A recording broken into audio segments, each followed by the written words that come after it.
Are your Facebook ads and is your advertising in general way more of an afterthought than something that's planned out? I almost guarantee that it is, because this is what I see every single day. So just to bring you up to speed, welcome to what I like to call Truth Telling Tuesdays, because on Tuesdays, we are telling some deep marketing truths about things that go terribly wrong, and the results basically reflect that. And I want to put a kibosh on that for you. Of course, I'm Josh Ubaldi of Ads Made Easy, specifically Facebook Ads Made Easy. And I want to really dive deep and quickly to help you stop allowing your ads to be an afterthought. Because in my business, I have two ends of the spectrum. I get almost around 50% of my clients who come to me to do their Facebook ads for them. It is an afterthought, right? It is a mad scramble where people are like, I have a launch coming up in 2 weeks and I have to do ads, and I've never run ads before. And that's where you see the adrenaline pumps and the freaking out is happening. The ads are an afterthought. On the other end of the spectrum, where I'm not doing ads for people, I have students that I'm working with and teaching ads to. And I would say more than 50% of the time, they're coming to me to learn and figure out ads because they're in the exact same position where I have a launch coming up in a week and I have to get ads out, or I'm doing my biggest 4 video series launch in a month and I have no one on my launch list, or some version of that. Again, ads are an afterthought. So I got to put a timeout on this situation, right? Because this is the exact opposite of what really needs to happen to make your ads successful, but also to make the long-term health of your business actually successful. Because here's what ads actually are. Ads are actually the first time you shake hands with the person who's actually seeing your ad. It's an introduction, right? Your ads, your Facebook ads specifically, they're an introduction to say, hey, you were probably seeing this ad because you have some specific need. I'd like to introduce myself. And right, we slow right back down. We say, oh, I need to actually introduce myself to a total stranger who does not know me, but who I want to bring into my business so that I can serve and help them better. So what we're doing is 2 things. We are introducing ourselves, but we have a much bigger, better opportunity. Because if you're spending money on ads, the understanding has to be that you're putting money out there to bring money back in, right? You're putting ad spend out there to create revenue for your own business. And this is where it gets tricky, because when we enter from this place of ads are an afterthought, right? And we're frantic and we're freaking out and we don't understand what's happening and why it has to happen. We just know people have to get on our list. People have to come onto our launch offer area, right? Ultimately, we start giving people almost no experience. And that's the big difference. That's your opportunity where when you can take a quick time out, right? I'm not saying take a time out for 6 months. I'm saying take an hour, if not 5 minutes to yourself and say, how can I make this first introduction, the first touch, the first, hi, I'm Josh of Ads Made Easy. How can I take that and make that a full experience for someone? Because think to when you go to any type of event, whether it's personal or business or anything, right? And you're meeting someone for the first time. I don't necessarily only subscribe to your first impression is the only impression. I do, however, definitely know that when you make a wonderful first impression, where people know that you are listening to them and hearing them and connecting with them, that their impression of you is really warm. They want to get to know you. They want to spend more time with you. And that's the missed opportunity when ads become an afterthought, right? Ads, ultimately, there's stuff thrown out there. It's totally falling into that category that people like to say, we're not going to court, just marry me. Hi, my name is Josh, marry me immediately, right? Let's go to Vegas and let's tie a knot with Elvis presiding over the ceremony, right? And that's what those ads end up becoming, even if you soften it. People still know that they're like, whoa, why are you asking me to do something really time intensive, if not money intensive, but I don't have any relationship with you. So when we do get to introduce ourselves calmly, confidently, attractively, magnetically, we create the first step of what is a beautiful customer experience. And in my wider world of marketing, which hopefully you are starting to embrace on a deeper level, we create a customer journey, right? We create this journey that people walk into, and then they go on this journey with us. But we're the ones who lead them along this journey, where the end of the pot of gold for us is allowing them to actually partake in our product or service that will deeply serve them. Here's the deal, right? I love my little teaching aids. Traffic and conversion, right? This is where people spend about 80% of their time. People spend 80% of the time in the conversion area. But this has to be a 50-50 situation, right?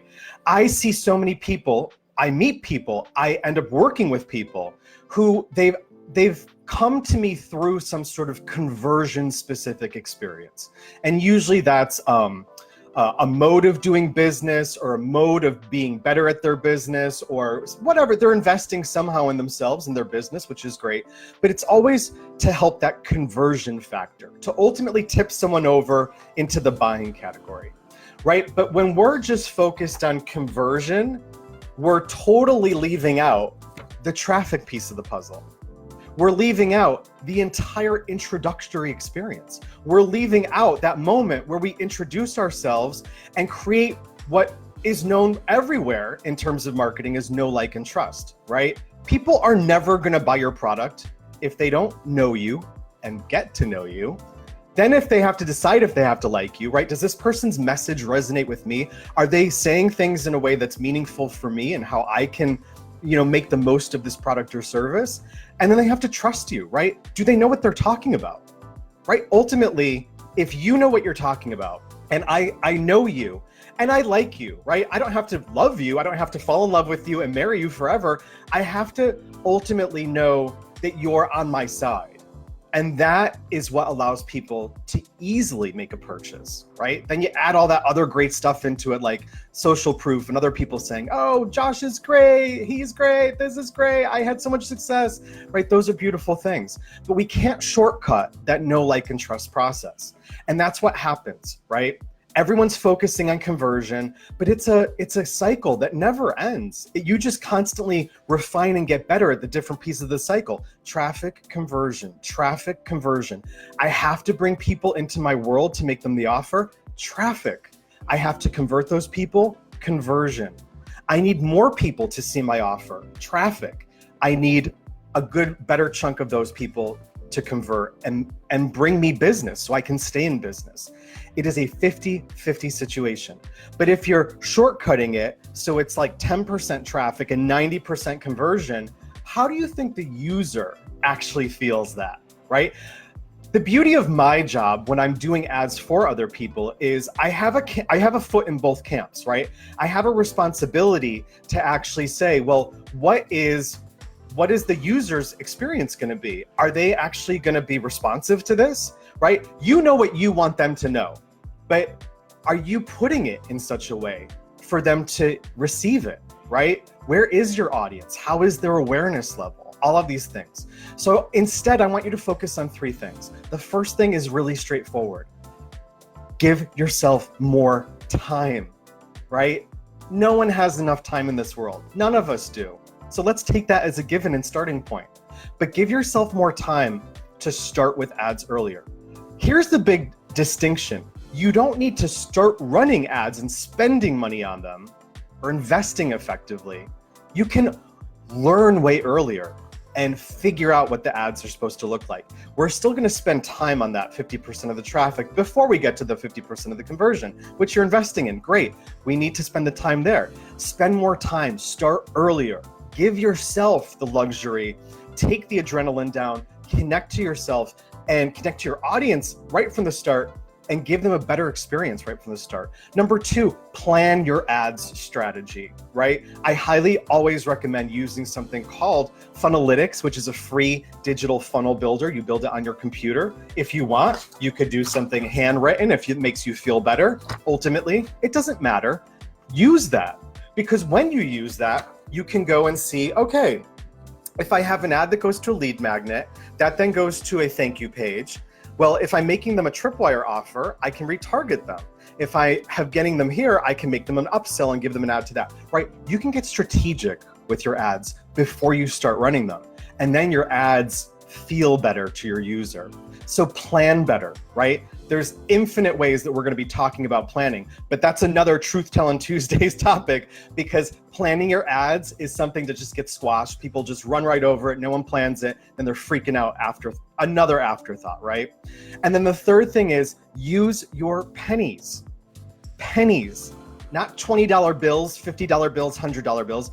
Use your pennies to get information from your audience. Test stuff out. Test headlines, test ideas, test concepts, test language, test all of these things. You don't have to have the full sequence in place, right? You don't need to have all of these different things, a landing page, a thank you page. If you do, you'll move faster. If you don't, send people to your Facebook group, to your Facebook page, to your website page, to any page you want to.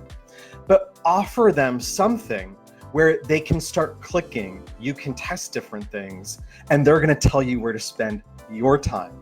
You can do that with pennies, nickels, dimes, not dollar bills, $5 bills, and $20 bills. I constantly see people who are ads are an afterthought, they're freaking out, they gotta get people onto their list, then they're happy with $20 leads, $15 leads, $10 leads, $5 leads. Oh my God, why are you spending 5s, 10s, 15s, and 20s, if not way more? You'd be shocked what I see. On getting someone to become a lead and giving them zero experience before saying, hey, give me $3,000 for my product. So don't let ads be an afterthought. We're truth telling. This is what happens all the time. All you need to do instead is give yourself more time. Within that time, plan your ads better. Plan it. It's going to show you all the missing gaps in your figured sequence anyway. Use something like Funalytics. It's free. And plan that stuff out. And then third, use your pennies and your nickels and your dimes to test out your concepts before you just become a spender baller throwing dollars, 20s out there, okay? So we're doing some truth telling. I want you to flip this around. Stop making ads an afterthought and bring people closer to you. Give them the opportunity to know, like, and trust you so much better, so much faster by just making these 3 simple changes. Your business is gonna catapult forward in ways that maybe you can't even imagine, because your first introduction is a great one. I'll see ya when we're doing some more truth telling next Tuesday.